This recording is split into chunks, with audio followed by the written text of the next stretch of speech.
America అధ్యక్షుడు ఆ ప్రసంగం చేయకపోతేనే బాగుండేది. పొద్దున లేచిన దగ్గర నుంచి పొద్దుపోయే వరకు ఆయన ఏదేదో మాట్లాడేవారు. మీడియా నచ్చింది రాసుకునేది. ఎవరు మెచ్చింది వాళ్ళు నమ్మేవాళ్లు. మార్కెట్లు కింది మీద పడుతుండేవి. ఎప్పుడైతే ఆయన యుద్ధం గురించి శ్వేతసౌధంలో ప్రత్యేక ప్రసంగం చేయబోతున్నారని తెలిసిందో అప్పటినుంచి ప్రపంచానికి కొత్త టెన్షన్ ఆరంభమైంది. ఆయన ఎన్నడూ చెప్పింది చేయడన్నది నిజమే, కానీ యుద్ధంపై ఈ కీలక సందేశంతో అమెరికా విధానం స్పష్టమైపోతుందని ప్రపంచం నమ్మడంతోనే చిక్కువచ్చి పడింది. ఇంతకు ట్రంప్ తన 19 నిమిషాల ప్రసంగంలో ఏం చెప్పారు, ఏం తేల్చారు? ఆ బుర్రలో ఎంత గందరగోళం ఉన్నదో లోకానికి మరింత స్పష్టమైంది తప్ప యుద్ధం ఎప్పుడు ఎలా ముగుస్తుందో, ఈ ఉత్పాతం నుంచి ప్రపంచం ఎన్నటికి బయటపడుతుందో ఎవరికీ అర్థం కాలేదు. అవే ఓకదంపుడు మాటలు, చెరువిత చరవణాలు, స్వభుజ తాడనాలు.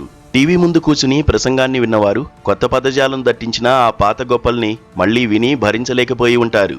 స్పష్టత, దిశ లేని ఆ ప్రసంగం ఒక విషయాన్ని మాత్రం తెలియజెప్పింది.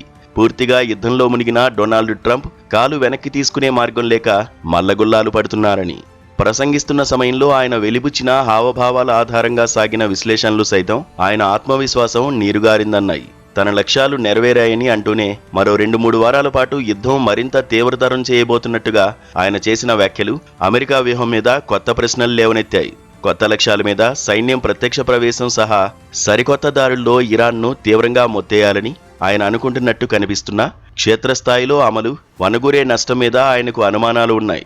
మరోమారు ఈ ప్రసంగంలోనూ ఆయన అమెరికా మిత్రదేశాలను, మరీ ముఖ్యంగా నాటోను ఆడిపోసుకుంటున్నాడు, అవమానించాడు. తనతో కలిసిరాని, తనకు ఇక అవసరం లేని నాటోతో పూర్తి కటీఫ్ అన్న రీతిలో వ్యాఖ్యలు చేశారు.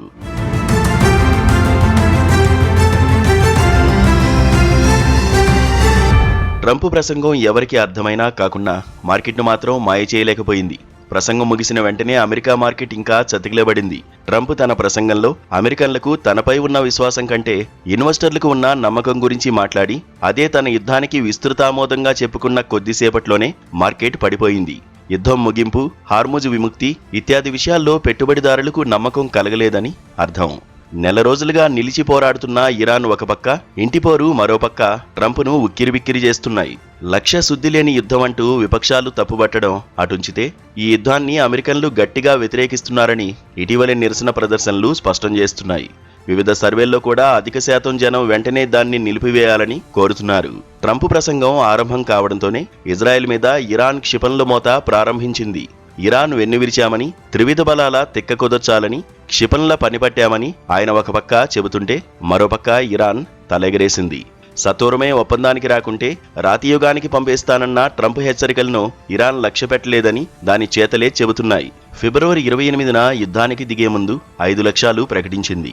అవి కొద్ది రోజుల్లో నెరవేరడంతోనే సామాన్య ఇరానియన్లే రాజ్యాన్ని ఏలుకోవచ్చని గర్వంగా వ్యాఖ్యలు చేశారు. ఏప్రిల్ 1 నాటి ప్రసంగంలో ఆ లక్ష్యాలన్నీ సాధించానని గట్టిగా చెప్పుకోలేకపోయారు.